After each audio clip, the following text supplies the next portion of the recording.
After spending 7 years with Ivy, she declared that sincere men simply failed to grasp the idea of romance, and soon found herself drawn to the arms of a youthful university student, chasing the thrill she craved. This time, I didn't resist her decision. I discarded the diamond ring I had once purchased for her and incinerated the wedding gown I had carefully chosen. I boarded a late-night flight and departed from Beijing without a backward glance. Her circle of friends wasted no time speculating about how soon I would plead for forgiveness. Ivy had laughed boisterously and confidently remarked, "Not even a day will pass before that soft-hearted fool comes crawling back." Yet, day after day, I maintained my silence. Growing impatient, she finally phoned me and said, "Marcus, come back once you're finished playing your games." A timid female voice then interrupted her. "Ivy, you'd better apologize quickly, or someone else might claim his place." Ivy, clutching her phone and trembling, demanded, "Who is this? Let Marcus answer." The newcomer, Celeste, bent down to place a gentle kiss on my cheek and explained, "He can't come to the phone right now. He needs rest. If it's important, I'll wake him with a kiss." On that fateful anniversary of our 7th year together, I recalled how I had once gathered the courage to propose with a dazzling ring and the wedding dress she adored, only to discover that I was minutes too late. Overhearing her chatting with friends, I caught snippets of conversation. "You mean Marcus? That man is such a bore. He has no sense of adventure or romance. Life with him is dull, predictable, devoid of surprises. I'm utterly fed up." Ivy sipped red wine and shook her head as one of her confidants added, "After 7 years of the same routine, isn't it time for some excitement?" They agreed that without variety and spontaneity, even if he were handsome, a man who simply smiled and urged you to drink more hot water when upset held no emotional value. Yet one friend reminisced, "But Marcus really is attractive." I still remember how, on Ivy's birthday, he wore that impeccable black suit and outshined any celebrity. Ivy teased her friend, "You adored him then. Are you really prepared to let him go now?" Without hesitation, she advised everyone, "Ladies, never surrender your heart entirely to a man or take him too seriously, or he'll control you completely. Keep him guessing if you want to remain in charge." Another friend shifted the conversation abruptly. "Then you wouldn't mind if I pursued Marcus, would you?" Ivy took another slow sip of wine, glancing at her with barely concealed disdain. "Go ahead if you fancy him. What's there to be embarrassed about? Really, what do you see in a man who can't even be bothered to shower properly?" Laughter erupted among the group at her remark. That night, I declined to enter the private room and, citing an excuse, left early. Ivy never asked another word as she ended the call. Perhaps that was the moment when the passion in my heart finally dwindled to embers. Within days, rumors swirled that a sophomore had set his sights on Ivy. At a friend's gathering, Ivy arrived accompanied by the young man. His presence silenced the room. Several concerned acquaintances stole anxious glances in my direction as I managed a small smile. "What's with the silence? Why are you all staring?" Ivy, arm in arm with the young man, sat confidently and declared, "Marcus, let's have a serious discussion today." I responded, "Sure, go ahead." "I think after these years of on and off, our feelings have simply run dry," she said as I gripped the hidden ring so tightly that its pressure ached my palm. Though strangely, I felt no real pain. Ivy then squeezed the hand of her new companion, her eyes radiating affection as she added, "From now on, let's just be friends, nothing more." I laughed softly and rose, insisting, "If we're breaking up, let's be absolutely clear about it, so there's no room for misunderstanding." Ivy's brow arched in surprise before she conceded, "You're right. Enjoy your evening. I'm off." As I stepped out and closed the door behind me, voices murmured predictions about how long Marcus would hold out before returning. Some wagered 2 days, others 5, but one thing was certain. Not even a day would pass before that soft-hearted soul came begging back. Inside, everyone agreed that Marcus was hopelessly devoted to Ivy. Back at my apartment, I retrieved the wedding gown she had once loved and set it ablaze on the gas stove. The flames greedily licked its edges, twisting and blackening the fabric until it emitted a nauseating odor. Closing my eyes, I saw the flames morph into dancing specters, mocking my shattered hopes and transforming yesterday's treasures into today's decay.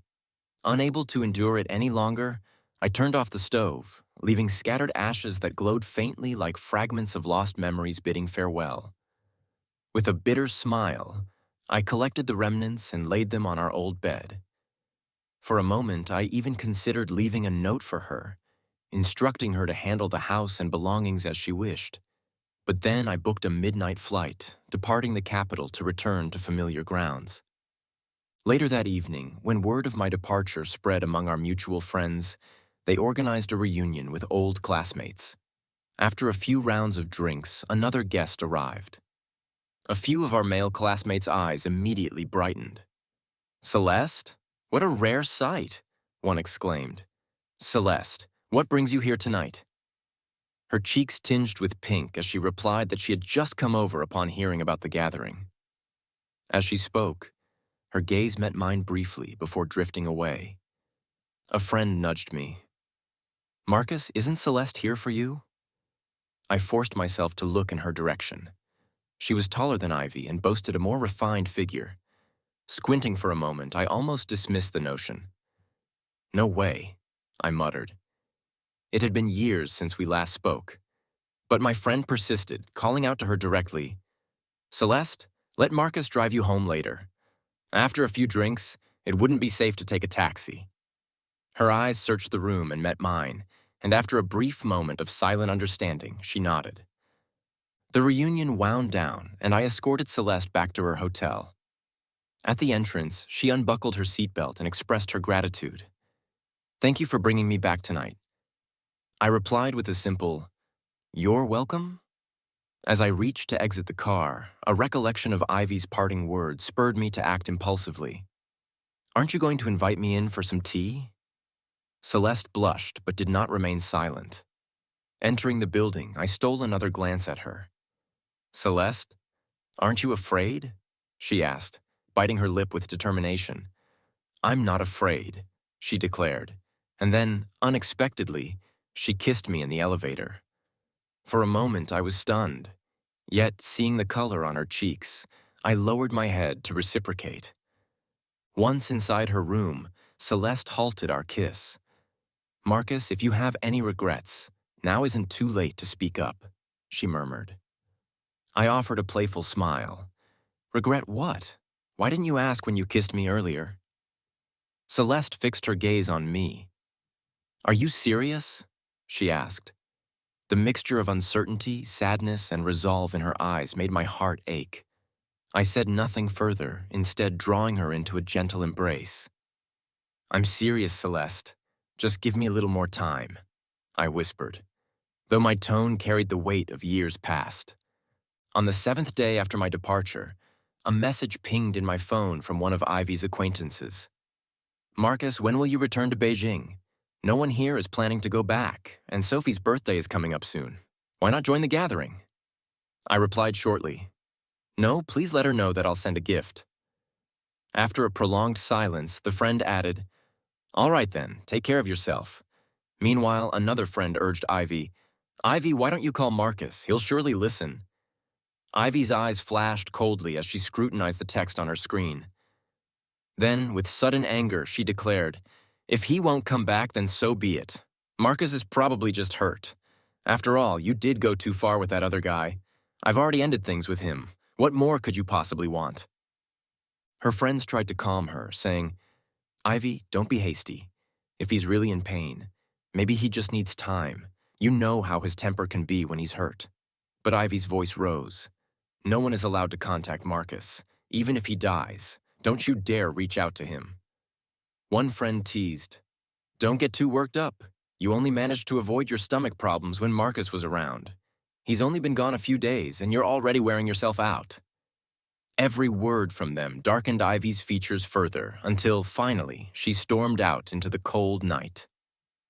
Outside, as the biting wind whipped past her face, she murmured to herself, "Marcus, you've got some nerve. Not a single call or message after 7 days." In a final act of defiance, she added his number to her blacklist, vowing, "You'd better not come crying back to me." Just then, Celeste called again. Marcus, let's have hot pot tonight. You're going to love it. I'm coming to pick you up. Her clear, soothing voice brought an unexpected calm to that hectic afternoon.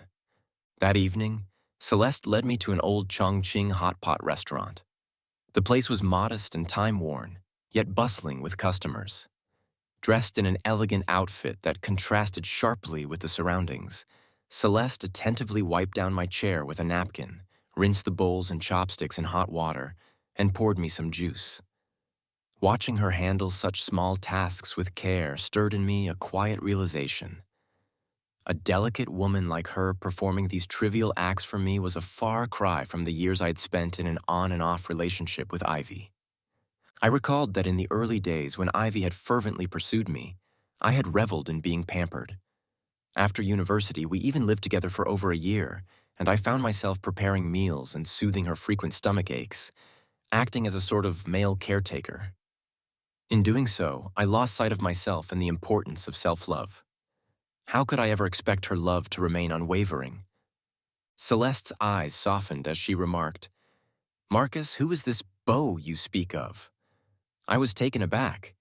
I thought you always had someone in college. Didn't you grow up with him? She laughed lightly. Oh no, he's actually my cousin. We've been inseparable since childhood. Besides, you haven't been with anyone all these years, have you? Then, with a tender gaze, she confided, Actually, all these years, I was waiting for you. That night, after returning to Celeste's hotel, I carried her to bed. Once we had cleaned up, she clung nervously to my arm and whispered, Marcus, I've been longing for this moment for so long. I asked quietly, Are you afraid? She shook her head, eyes glistening. I'm willing, Marcus. I held her close, feeling as though I had already long since prepared for the inevitable end of a relationship that had run its course.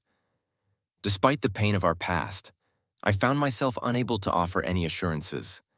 Celeste, give me just a little more time, I pleaded. Though the truth was I had already been emotionally detached ever since her indifference began to seep into our connection. A few days later, as I began to contemplate whether to return to Beijing, my phone buzzed with a message from Ivy's associate. Marcus, when are you coming back to Beijing? Sophie and everyone miss you.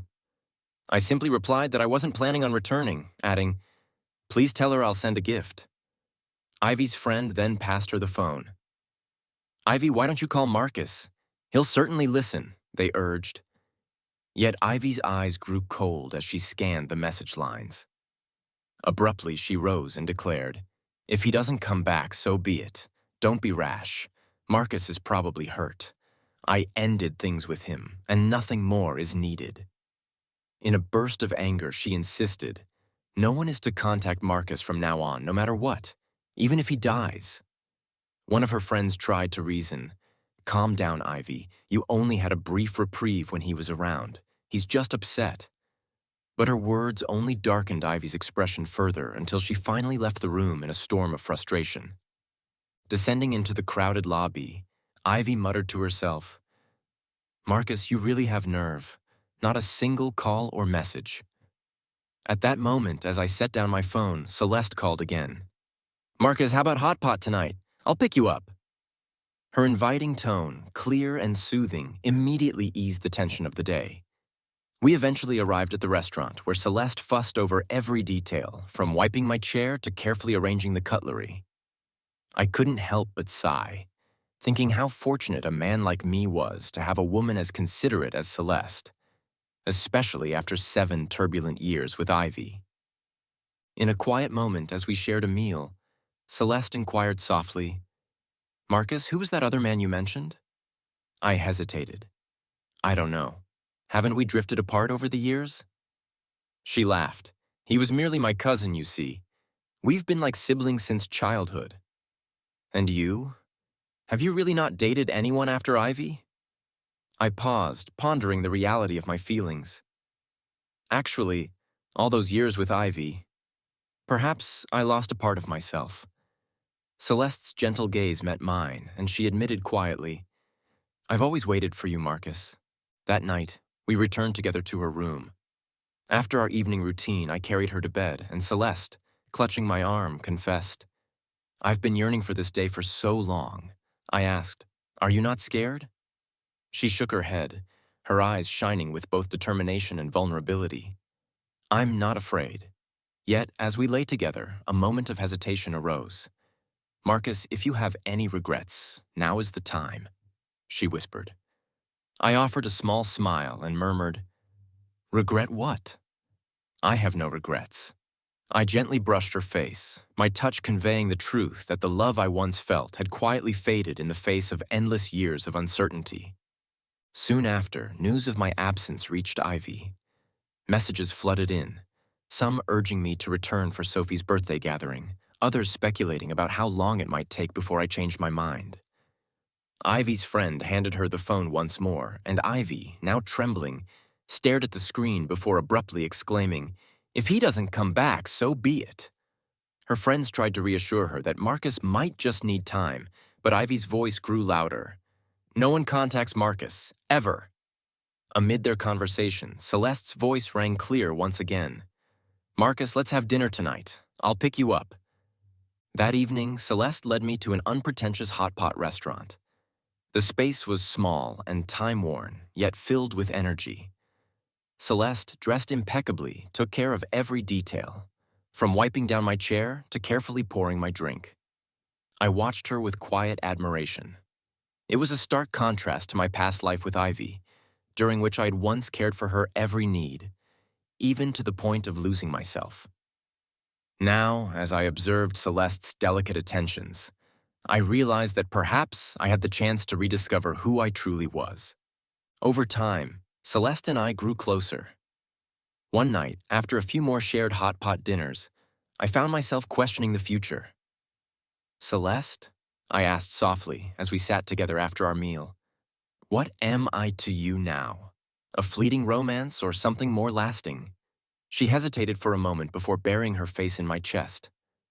"Marcus, I cannot imagine my life without you," she confessed, her voice trembling with both hope and uncertainty. I replied, "I need time to understand what remains of my heart after all these years." Later, as I prepared to leave for another trip, I received a message on WeChat from Ivy's assistant. "Marcus, when will you return to Beijing? We all miss you. Sophie's birthday is near." I texted back simply, "No, I'm not coming back just yet. Please tell her I'll send a gift." Ivy's friend then urged her to call, but Ivy's tone was icy as she declared, "If he's not coming back, then let it be." Amid the heated chatter, one of Ivy's friends noted, "Ivy, your life was better when Marcus was around. He cared for you deeply." Ivy's eyes darkened and she finally stormed out, leaving her friends behind. As the days passed, I found myself spending quieter evenings with Celeste. One evening, she arranged for a simple hot pot dinner at an old Chongqing restaurant. The modest decor and constant clamor of satisfied diners provided a welcome backdrop to our conversation. Celeste's delicate gestures as she served me stirred feelings I hadn't known I was capable of. "Marcus, you're truly fortunate," she remarked softly. "I can't imagine anyone who deserves you more than I do." I looked at her and reflected on the bittersweet memories of my past. A relationship where I had given everything, only to lose a part of myself in the process. Weeks later, as I reminisced about the time I had lived with Ivy, I recalled how I had once learned to cook for her, how I had comforted her during her ailments, and how I had lost sight of my own desires in the process.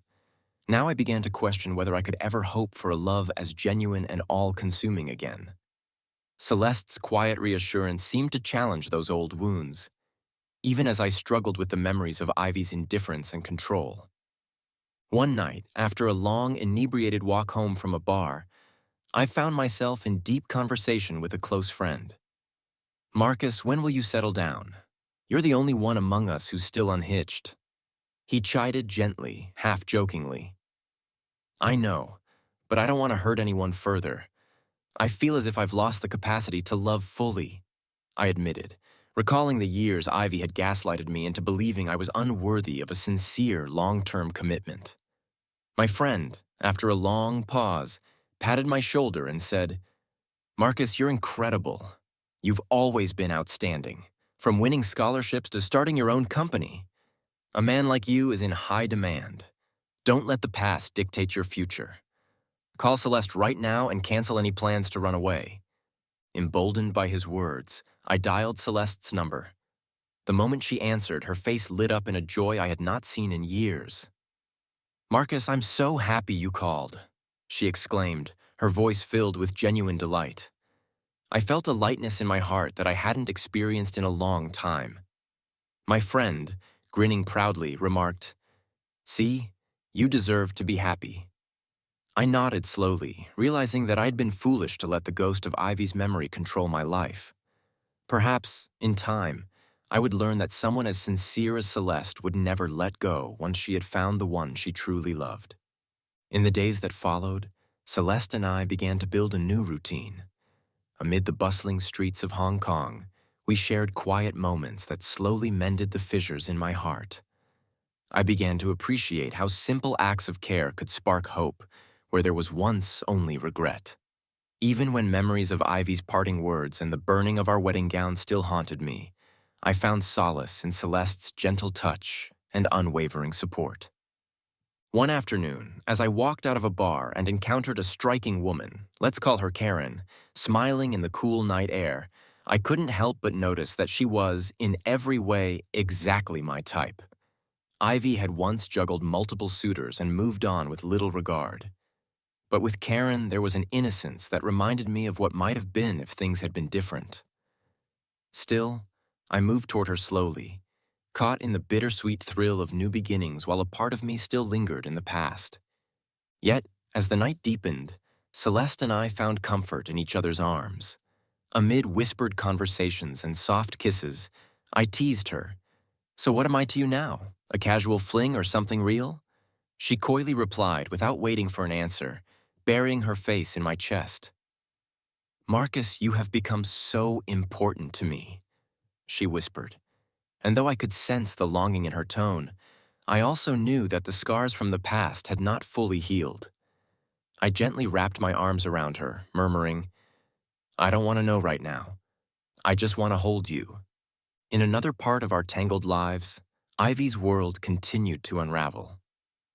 2 months after my departure, Ivy sent me a cryptic WeChat message. "I plan to sell the apartment. What should I do with your things?"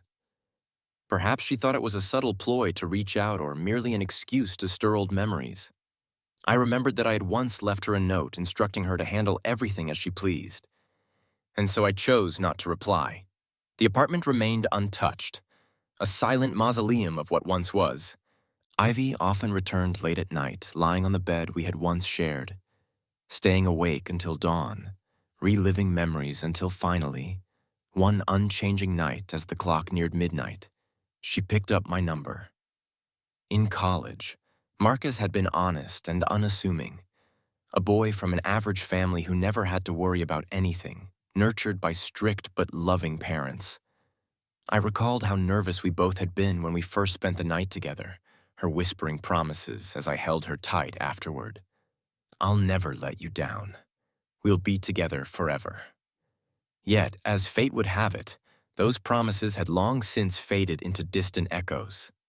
When Ivy finally mustered the courage to call, her voice quivered with a mix of longing and resignation.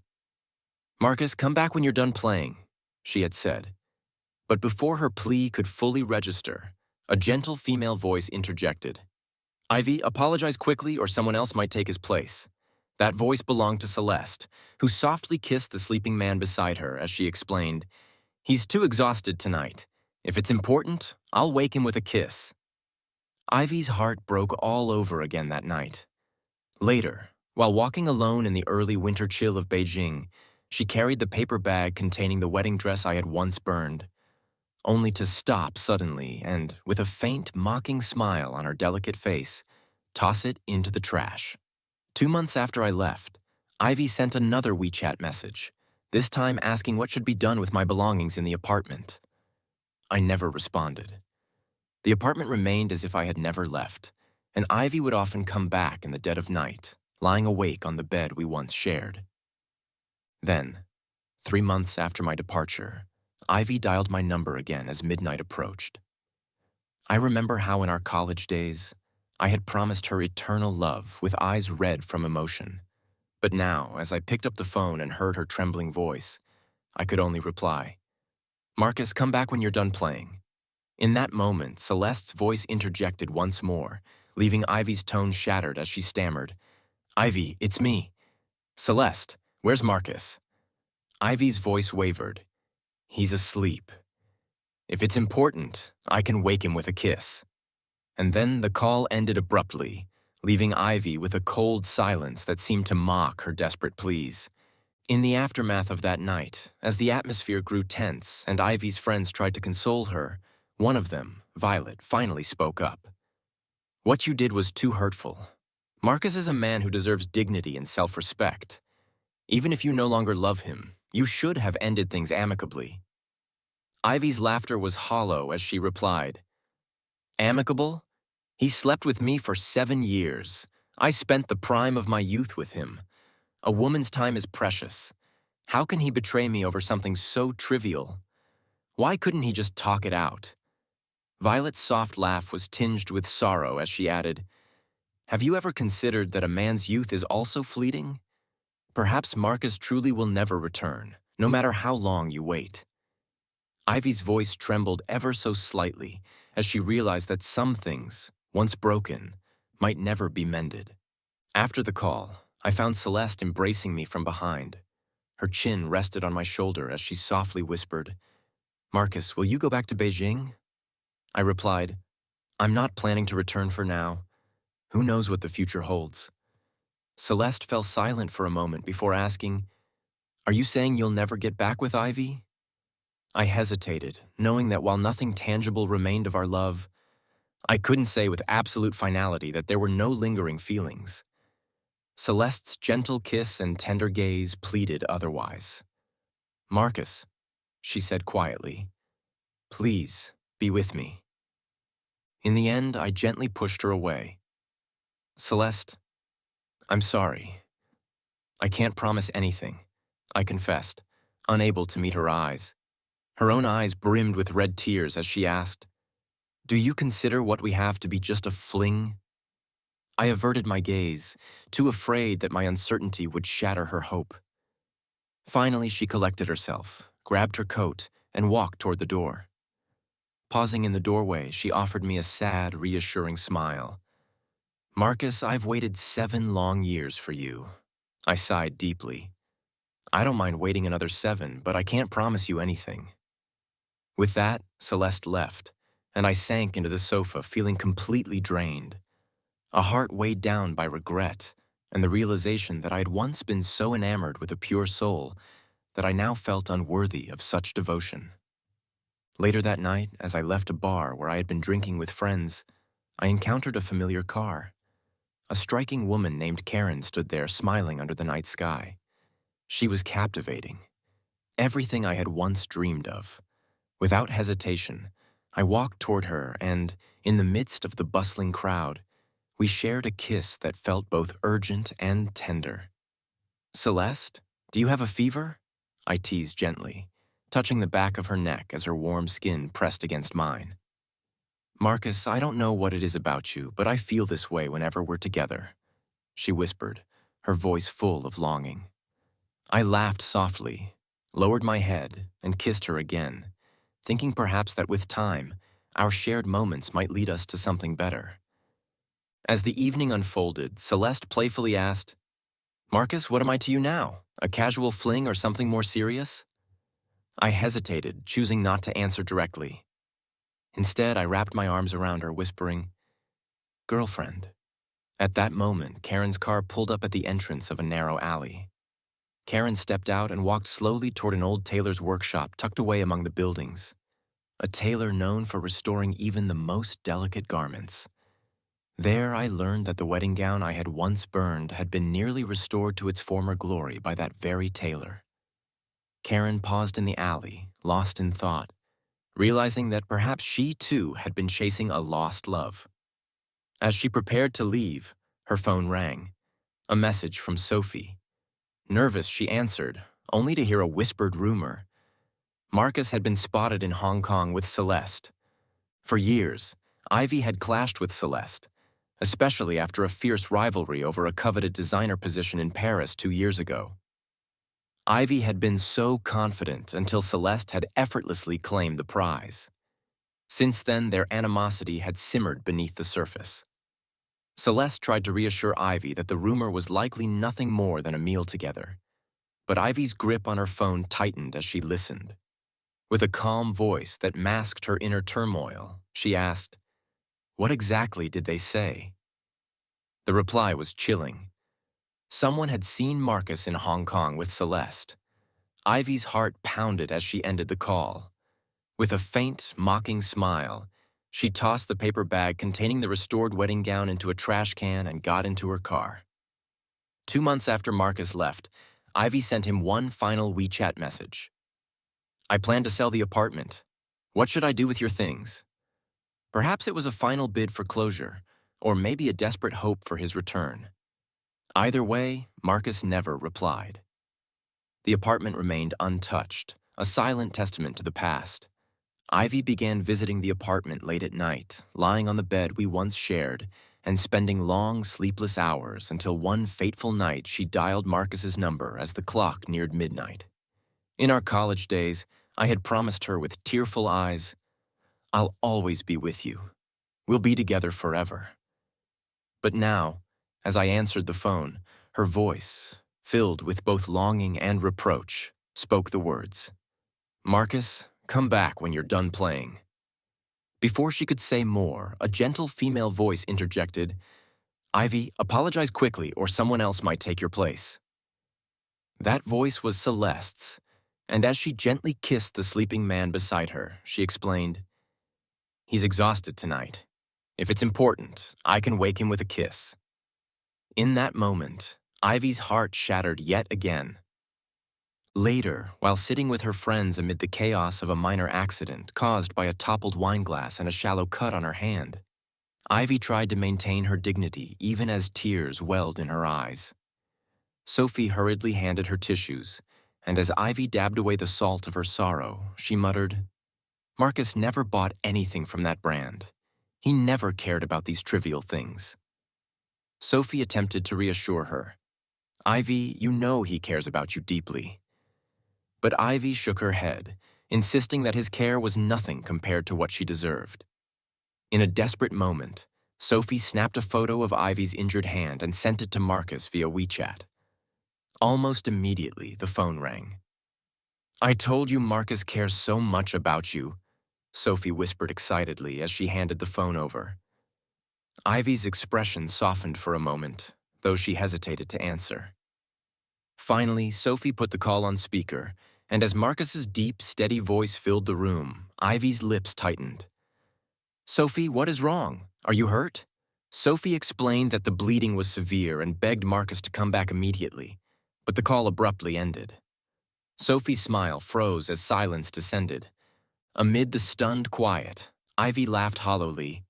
"Why is no one speaking?" Then Violet, who had remained silent in the corner, finally said, "What you did was deeply hurtful, Ivy. Marcus is a man of dignity, and even if you don't love him anymore, you should have ended things with kindness." Ivy retorted with a bitter laugh. "I spent 7 years with him. He was my youth. How can you expect me to simply let go?" Violet's soft admonishment reminded her that youth was fleeting for both men and women, and that clinging to the past might only bring further heartache. Ivy's voice trembled as she realized that once the bond is broken, it may be impossible to restore what once was. After the call ended, Celeste wrapped her arms around me from behind, resting her chin gently on my shoulder as she whispered, "Marcus, will you come back? Where will you go?" I replied with quiet resolve, "I'm not planning on returning to Beijing. For now, at least." Celeste fell silent and then hesitantly asked, "Are you saying you'll never get back with Ivy?" I lowered my gaze, conflicted. If I say there's nothing left, it wouldn't be true either. Celeste's eyes filled with longing as she reached out, softly biting my arm in a gesture of both affection and frustration. "Marcus, please, let me finish," she pleaded. I reached up to caress her face and murmured, I broke up with her so long ago, and my heart has already closed off. I never want to be fickle again. Celeste's face crumpled, and with a final kiss that conveyed both love and sorrow, she whispered, "I've waited 7 long years for you." I could only reply with a heavy heart, "I'm sorry. I can't promise anything more." As the night wore on, I found solace in the quiet company of friends who gently scolded me for the way I had handled my past. "Marcus, you mustn't let the bitterness of yesterday taint your tomorrow," one friend admonished. "Your achievements and kindness make you someone many would be lucky to have," another added, urging me to call Celeste back immediately and cancel any flights that might take me away again. Their words filled me with a cautious hope that perhaps I could find happiness once more. In the days that followed, my life began to shift. I started receiving messages of congratulations from old friends about my newfound contentment. I even saw Celeste more often, each meeting a gentle reminder that life could be kinder than the painful memories of Ivy. One night, after a spirited conversation, Celeste and I kissed tenderly as if the world around us had faded into insignificance.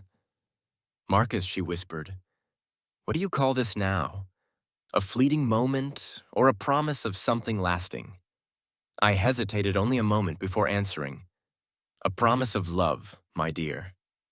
Ivy's world, however, remained in disarray. Once a proud heiress who had once demanded unwavering devotion, she now wandered the familiar halls of the apartment we once shared, her heart heavy with regret. One late night, she dialed my number again. I remembered how, in our college days, I had vowed to care for her always. But as I answered and heard her trembling, "Marcus, come back when you're done playing," my heart sank. Before I could respond, Celeste's familiar voice interjected, "Ivy, apologize quickly or someone else might claim his place." Ivy's voice cracked as she pleaded, "It's me, Ivy. Where is Marcus? Let him speak."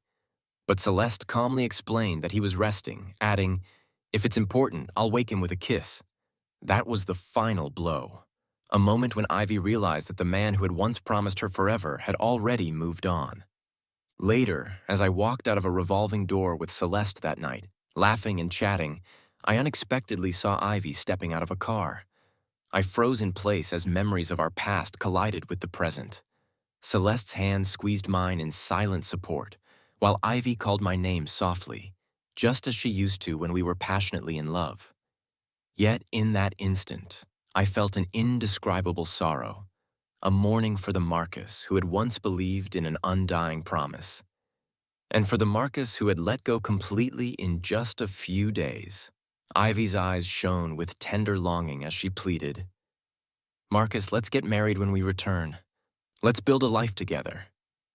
I shook my head gently, murmuring, "I'm sorry, Ivy.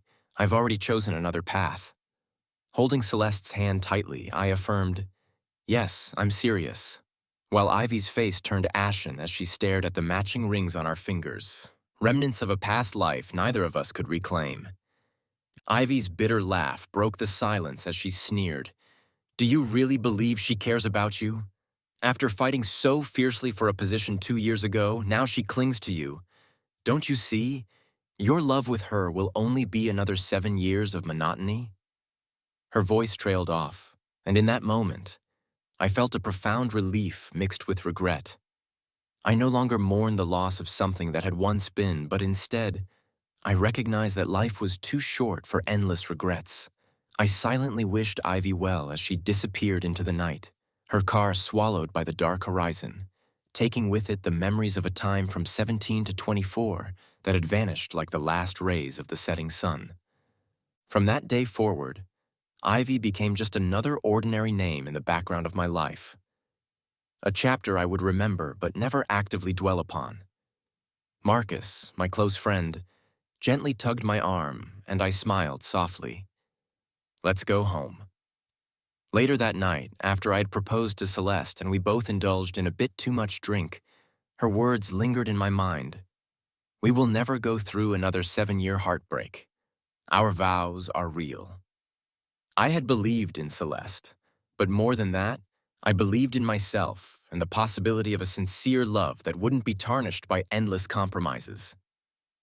Not long after, I received a gift from Beijing, a ring that had once belonged to Ivy, accompanied by a handwritten note promising that the wedding gown would forever await my return.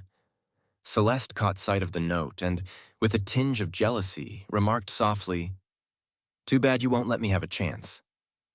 But that night, the ring vanished from my life, and I found myself no longer fussing over trivial mementos. In the 3rd year of our marriage, Celeste gave birth to our son, affectionately nicknamed Chunky. Soon after, Ivy began sending valuable gifts meant to remind me of what had been lost. Celeste suggested we donate them to an orphanage, remarking humorously that Ivy's constant focus on others' lives was asking for trouble. I couldn't help but laugh. After all, why worry about what isn't ours? As Chunky grew, Celeste and I found ourselves often sharing small, joyful moments amidst our busy lives. At one family gathering, Celeste clutched my arm excitedly and teased, "Marcus, what did you say last night that was so nice? Can you say it again?" I smiled, recalling my earlier promise. Let's not have another 7-year heartbreak. Our love is real. Amid laughter and gentle teasing, I realized that the foolish mistakes of the past had given way to a future built on sincerity and hope. Years later, when our son was 3 and our family visited relatives in Beijing, whispers among old friends revealed that Marcus had once gone to Germany for further studies, with Celeste tirelessly traveling between Hong Kong and Germany just to be by his side. Back in Hong Kong, Marcus had established his own company and achieved modest success, all the while supported unwaveringly by Celeste. Their life together was far from lavish, yet their love and their adorable son, who so much resembled Marcus in his early days, were all that truly mattered. I recall one afternoon in a bustling buffet restaurant where I unexpectedly saw Chunky hiding behind a rockery, discreetly munching on ice cream. His chubby cheeks and shy smile reminded me of a long-forgotten sweetness. As I approached him, Chunky hesitated before asking in his soft, childlike voice, "Auntie, do you know me?"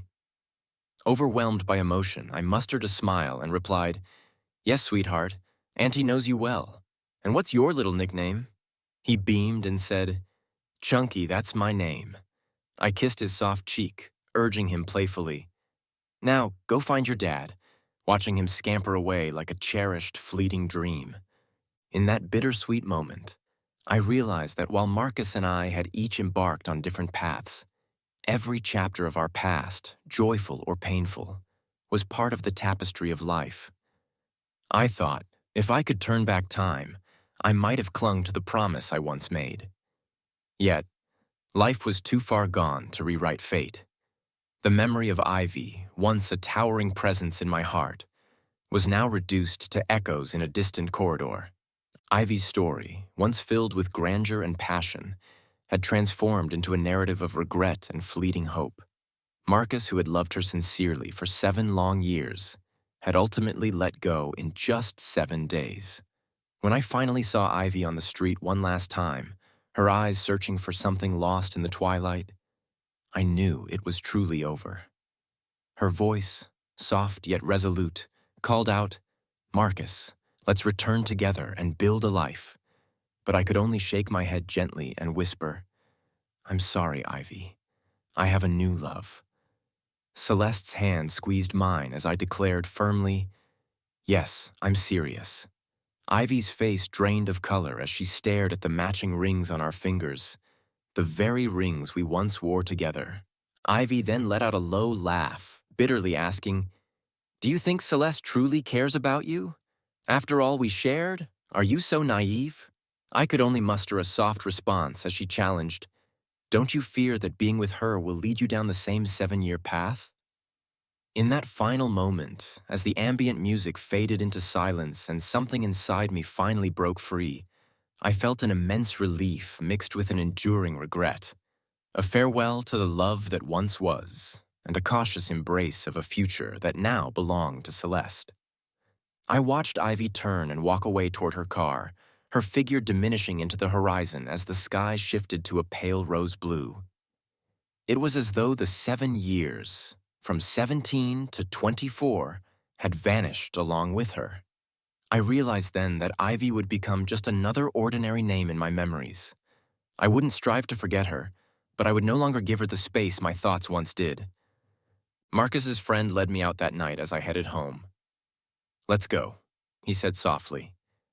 That night, as Celeste and I celebrated our engagement with laughter and a little too much drink, we promised each other with unwavering conviction that we would never endure another drawn-out heartbreak, never allow our love to falter. I believed in Celeste and, more importantly, in the sincere, unyielding love we could share, a love that would never be let down. In the end, the ring Ivy once gave me, along with the accompanying note about the wedding gown waiting for my return, became a relic of a past life. Though Celeste noticed it and felt a pang of jealousy, I knew that what mattered most was the life I was building now. And so, when our son Chunky was born and Ivy began sending lavish gifts meant to recall old promises, Celeste and I chose to donate those items to charity, focusing instead on our own family. Celeste's laughter and her gentle reminders not to worry about what wasn't ours filled our home with warmth and hope. Thus, my life moved forward, a life where regrets transformed into lessons, where painful memories gave way to the possibility of true happiness. In the quiet moments after the bustle had subsided, as I held Celeste close and listened to the soft murmur of our child's laughter, I whispered to myself that despite all the hurt and all the broken promises, I had finally found a love that was real. And that, in the end, was all that truly mattered.